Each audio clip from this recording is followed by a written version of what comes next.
we have to discuss this in the future, in the next session namo with regards kung unsa na mga reports of unsa po na come up ng mga investigation sa ato ang mga PNP personnel.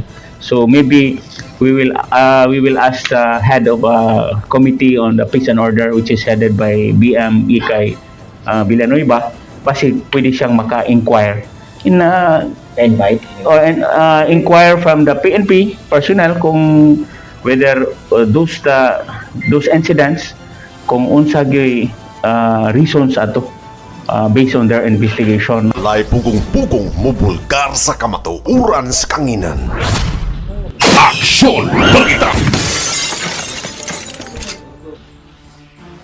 incident nga natala dito sa first district si Roel Digaro nga panimana gi salbahan man to din dire pud sa loob gi pusil third district do na poy cash pagkapusil o sa may panglantaw nimo ani do na pagbatay fish yes pagkakaron yes na ato nang nadungog sa news nga naay gasunod-sunod nga killings. So atong sa Sibulan and then Shaton.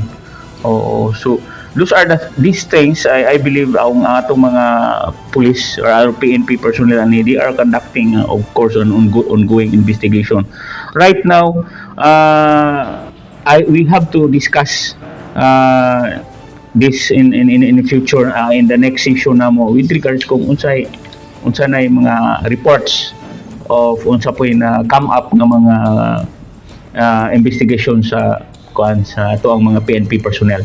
So maybe we will ask the head of a committee on the peace and order, which is headed by BM Ikay Villanueva, kasi pwede siyang maka-inquire in invite or inquire from the PNP personnel kung whether those incidents kung unsa gyud reasons ato based on their investigation.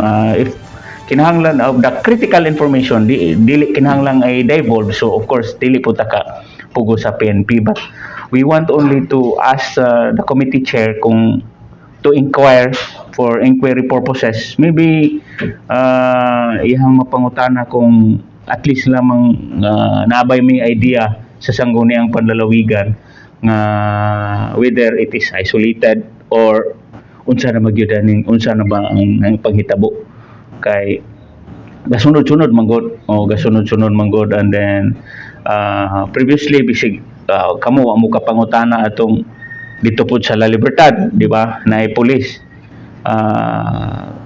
kadto it was ruled out na nauna ito din the Soko o na Soko ato mo usapod nga nag-report.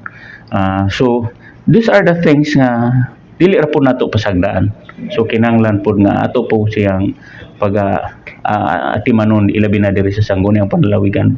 For us nga ang ato ang katawhan at least ma-inform po sila kung unsay pagkakaroon ng ato ang peace and order, what is our status and peace and order diri sa atong probinsya.